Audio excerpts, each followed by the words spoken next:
vì hôm qua mình thấy mà không có vô được, bây giờ vô được.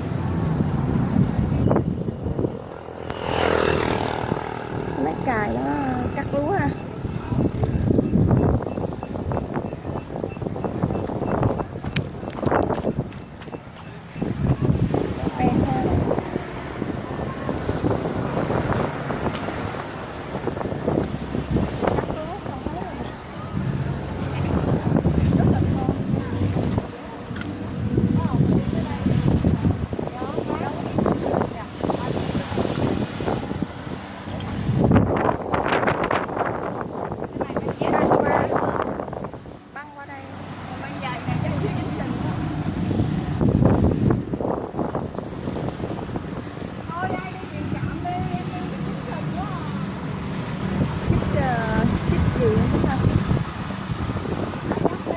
Là mình nên đi cái bên kia kìa,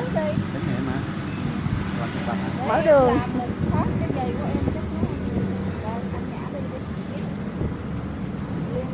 Ủa có cua đồng đấy nè, to nó nhảy nè, hai con to đâu nè, nó nằm nè, hai con nó nằm nè.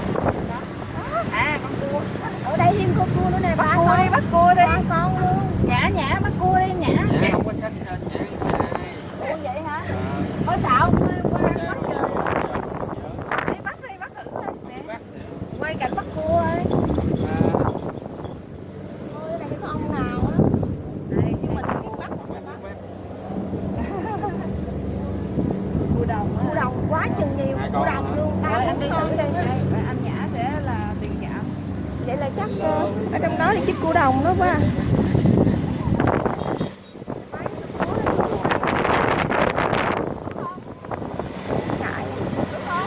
Có cái đồ cắt đó.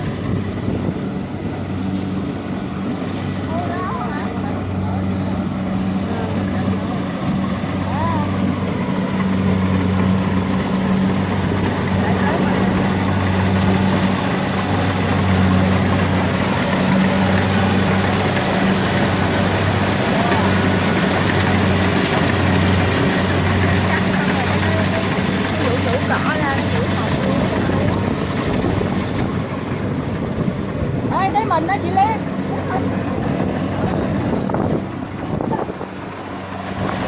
Không có giống khỏe hơn sủng cọ ngày xưa, mọi người đi cho đồng uống.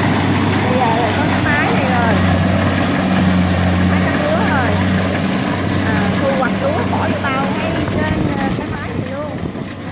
Kubota đây chạy tới.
nó còn chưa trừng lên đâu, nó còn núp á.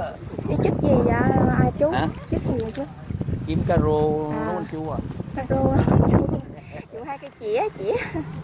Caro. Ngày xưa em nhớ là có cái chích rồi có cái gì á anh để hớt con cá lên luôn mà.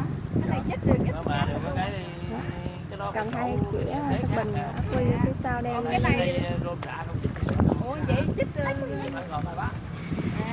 thấy cá là một tay bắt đây có rồi nè.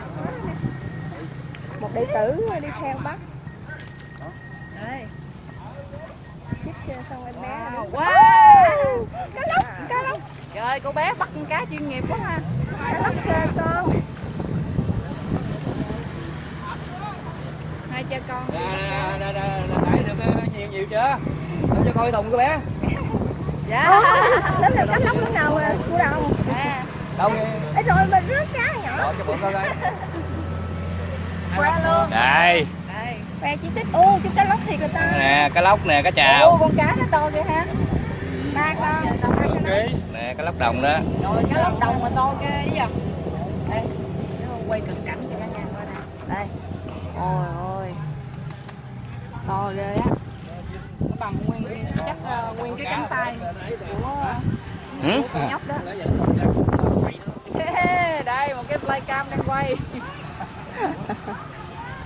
Đây. Flycam á anh.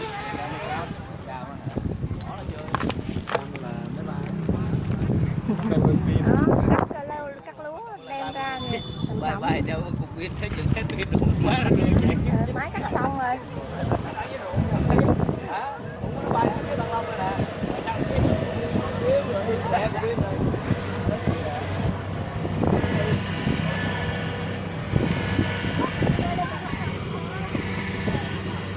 Thầy dừng video này để cái máy có cắt pin một quay pin ở đây.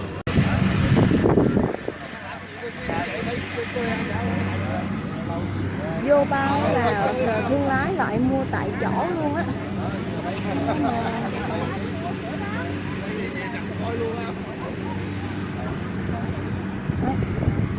Vô đứng chờ cắt xong rồi bán luôn. Đây chị này là nhà ship bên cho tôi hàng chớn. Đó chủ kìa đó, chủ tao mà có tộc đó, hai chồng cũng là chủ đó. Ship bên cho tôi. Còn đây mấy người em bé không có. Đây là em bé con chị á hả? Còn kia chắc ông xã hả? Dạ đó. Vậy coi lại đi ra coi chừng con rồi chứ đâu phải coi lúa chắc. Chính rồi.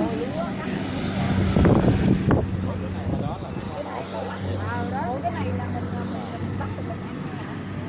Tức là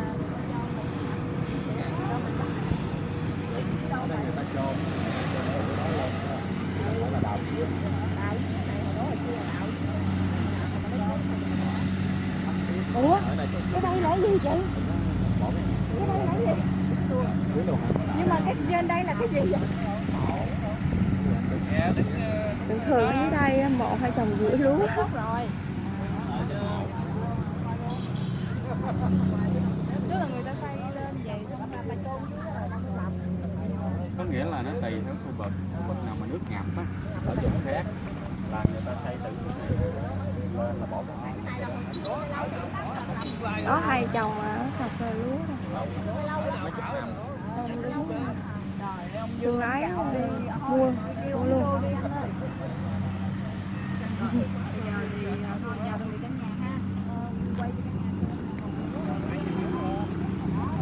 Đây lúa nó mọc trên bờ có một bụi, cho nên là hồi chưa bị cắt. Đây, nhánh lúa vàng này, bông lúa vàng đây, bông lúa vàng chín đây.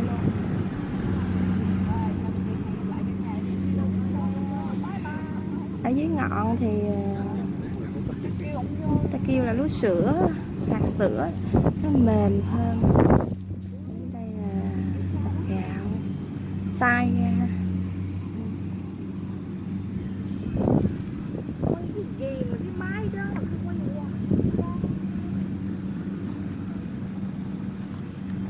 Đây gỡ ra hạt gạo này. Đây, nó chưa đi qua cái máy xay á, cái hạt gạo nó còn phủ một lớp cám ở phía ngoài, nhìn nó hơi ngà ngà ha, không có trắng luôn. Còn qua cái kia nó chà nó ra cái lớp cám rồi đó, hạt gạo của mình nó sẽ trắng hơn.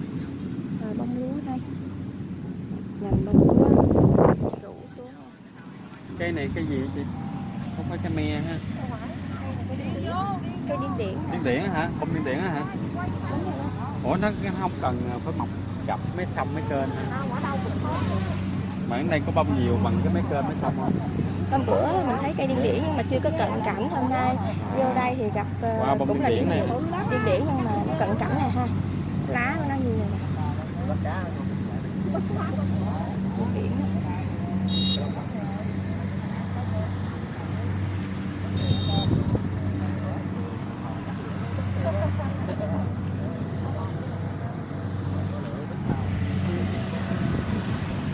Mai sút lúa đã hả?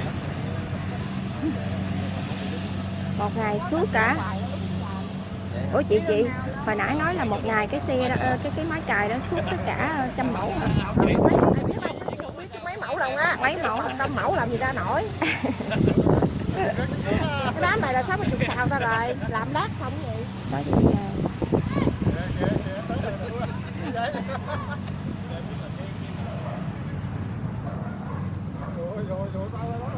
Cắt xong rồi bỏ lại lấy hạt Xong thôi. rồi máy nó dần vậy, máy nó dần luôn.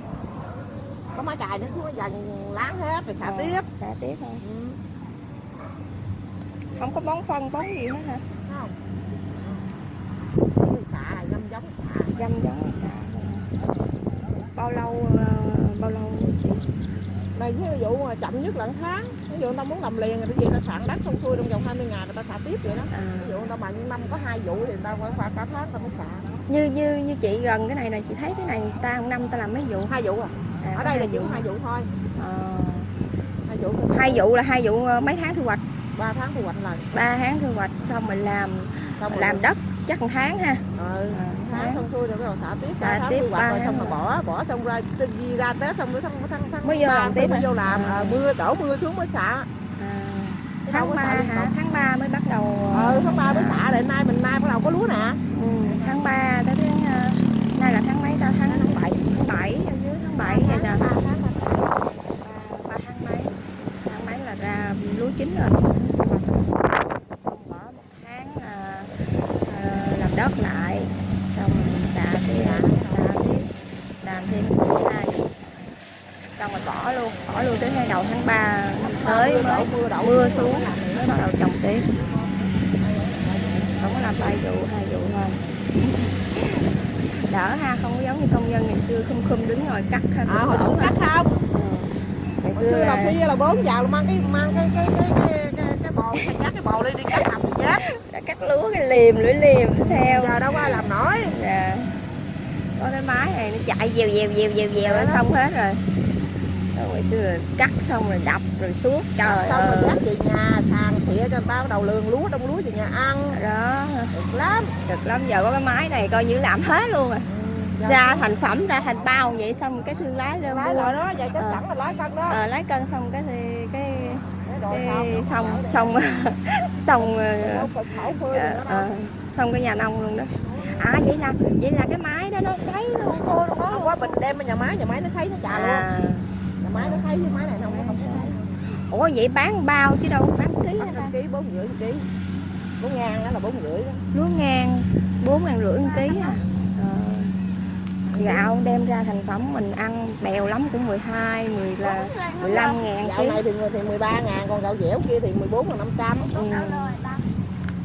Coi như là 3 công đoạn gấp 3 lần lên ha.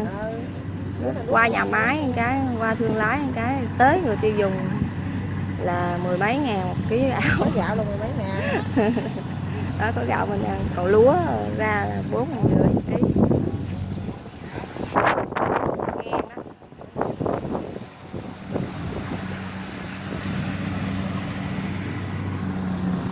Chỗ chú chó dễ thương quá vậy ta. Lông mướt mượt à. Lông mướt mượt mà chân lùng. Ở đâu mà chúng ta quay vậy?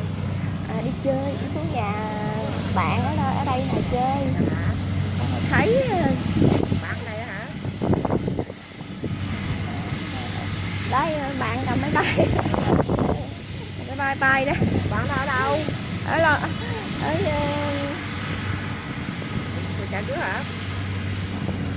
DT 826 mà gì đó. Long Hữu. Nữa. Ở đây là Phước Đông. Phước Đông mà đang trên đường về chạy ngang thấy rồi nó cắt vô đó. Long Hữu phải lên Phước Đông.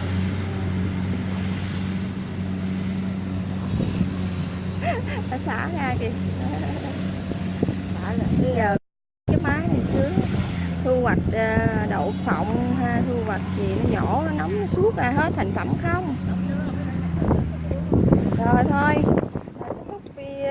video đây em cảm ơn chị em đi ha.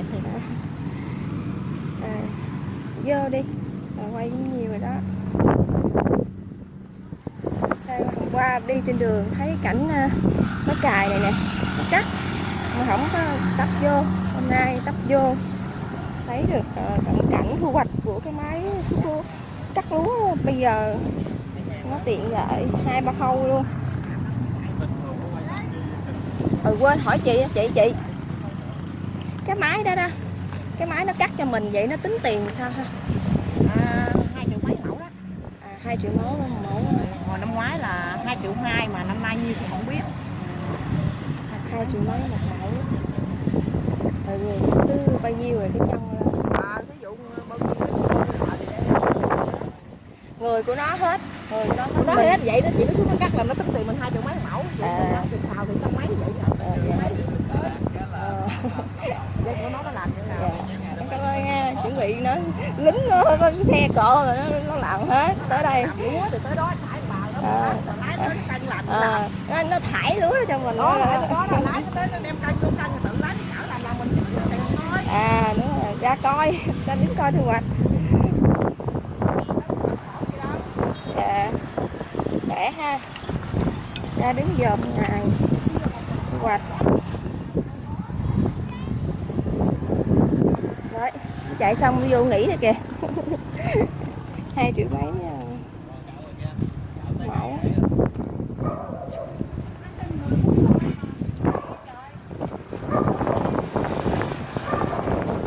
Rồi, đâu kìa, vàng hoa sứ nhái. Tới đây thấy vàng hoa sứ nhái phần nhà mình tiếp lên đó rồi. Mà tham cái đẹp nó vậy nè, chết chừng cái đẹp nè.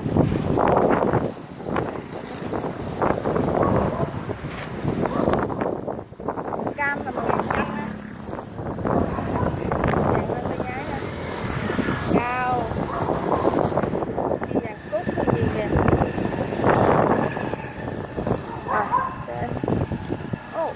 Có một anh phục thủ xe đạp.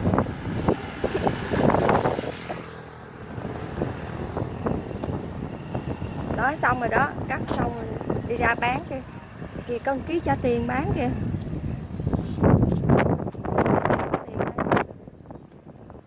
4,5 1 ký.